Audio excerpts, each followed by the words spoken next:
Did you get after treatment? Okay. Yeah.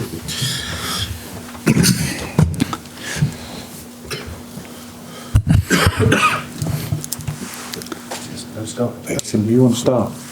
Yeah.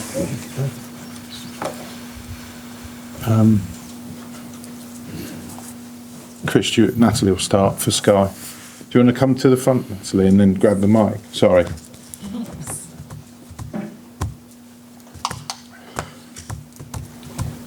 Morning, Fabian. Can we start with St. Leo's, more specifically on Lewis' dunk? What are the updates with the extent of his injury?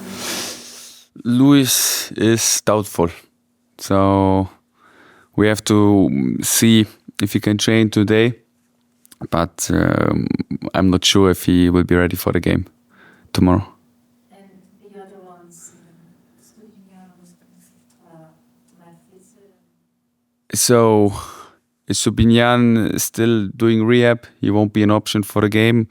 Matfifa trained this week. He might be an option for the game. So there we have to see how training's going today. And then we have Solimac, who's also back in team training. But I think it's still too early for him. And I think that's it. Millie.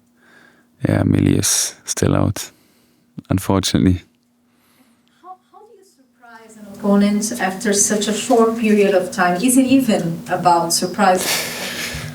No, I don't think it's about surprising them. It's more about doing the same things, but with 1% more, or even with 2% more, because I think the main thing is intensity, and we played intense, and I think therefore we set the standards high, and now it's about challenging ourselves. It's about improving our standards. Is about playing more intense, running more, sprinting more, and I think it's not about outplaying the opponent, because like I said, first of all, Chelsea is a great opponent. They proved it the last time, they will prove it today, and second of all, it's about beating yourself and doing everything in a higher level than we did the last time.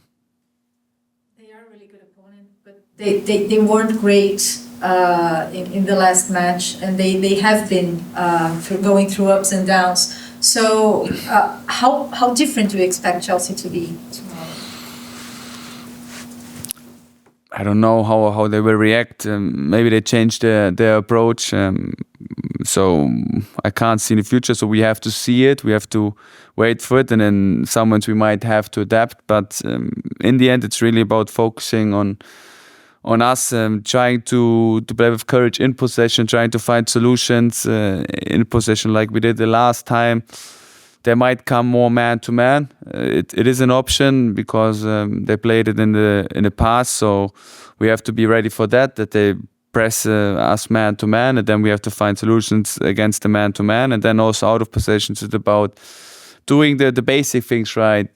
Basic things, I mean, with outwork them, run more than them, sprint more than them, win more personal duels, because it will be a very intense game. It will be a game with a lot of personal duels, and then it's about who wins more. Sometimes we overcomplicate football, but I think especially in games where it's a man-to-man game, or it might be a game with a lot of personal duels, just doing the basic things at the highest standards and the basic things you can influence, and that's what I demand from my players. I wanted to ask you finally about one specific player in Georginio Rutter, because he was again brilliant against Chelsea. Do you think in a way he represents a lot of the things that you find important in a player, in showing physicality, intensity, and a positive attitude on the pitch and off the pitch as well? Yeah, he's a role model for that. So he's an athlete. He can win personal duels. He can use his body in a very effective way. He can run a lot. He can sprint a lot, and on top of that, he's a very positive guy. So normally I always see him smiling. Only if we lose. So hopefully after this game, I see him again with a very positive mood. Chris? It was great to see so many smiles after the win on Saturday night. Are you still on a bit of a high after that win?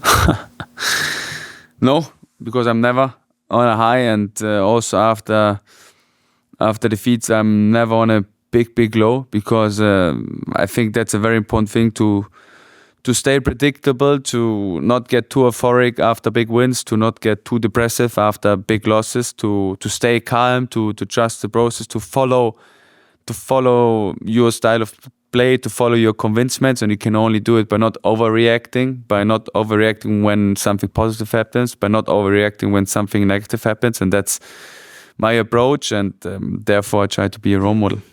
Diego Gomez was very impressive when he came on. Is he slowly becoming the player that you want him to be here?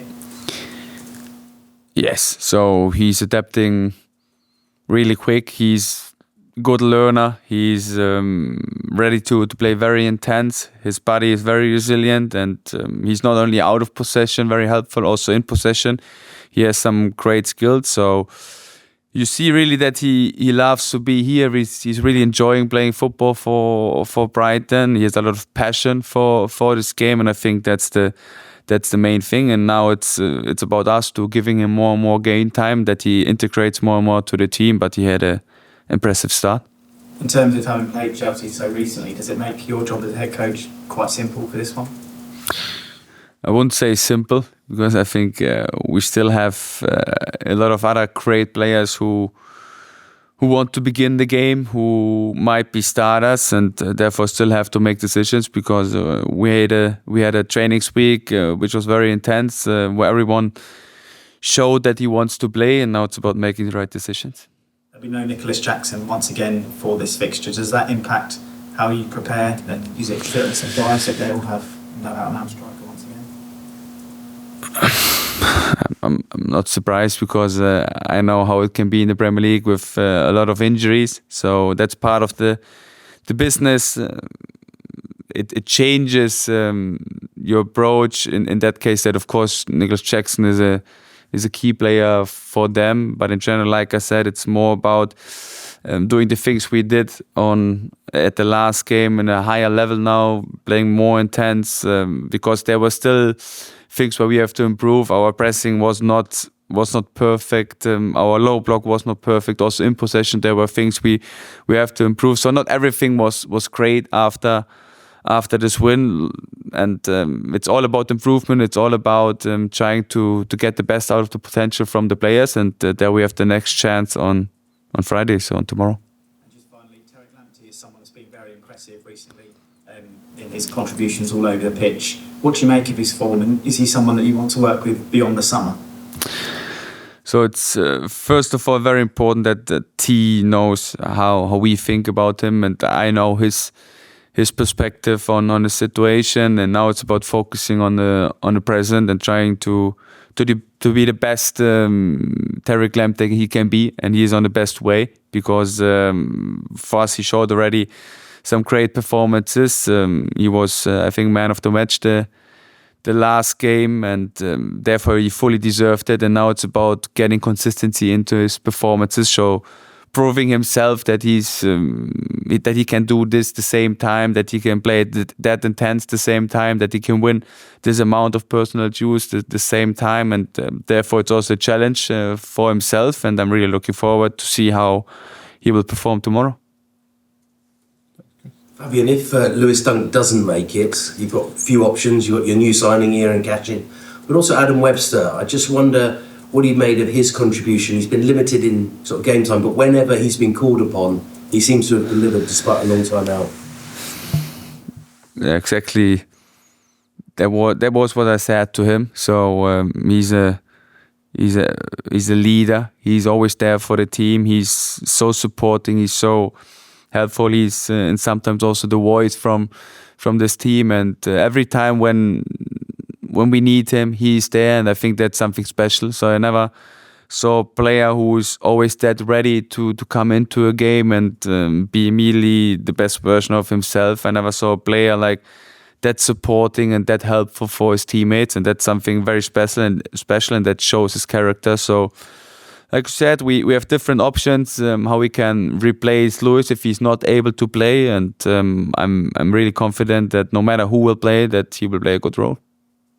In terms of playing on a Friday night, you get to play before everybody else. You got the chance to go 8th with a victory. How much of an incentive is that to sort of try and push yourself back into that that top 8, as it were, that could well be the European places to sort of get back on track in terms of your targets?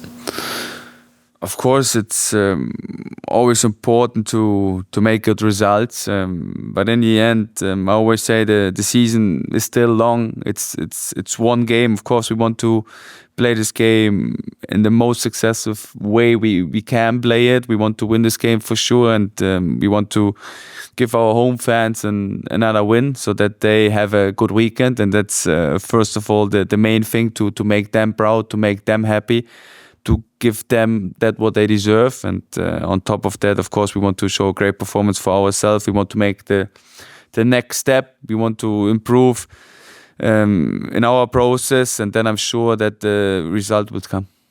You mentioned the home fans. Obviously a home victory in the FA Cup, but you've still got to play Chelsea, Bournemouth, Fulham, Aston Villa, Newcastle, all at home, all the teams directly above you in the table. Could those games be the crucial part of your season, where you end up? I think every game can be crucial and every game will be crucial. So we have to go in every game and see it as a final, and that's our main focus. And in the end, you can only focus on the next game, and that's what we are trying to do. We try to be the best prepared team against Chelsea. We try to beat them together with our fans, because like I always said, we need our fans, we need them as our 12th man, and I really enjoyed the atmosphere the last time, so hopefully tomorrow there will be a similar atmosphere, and then I'm sure that we can play very intense.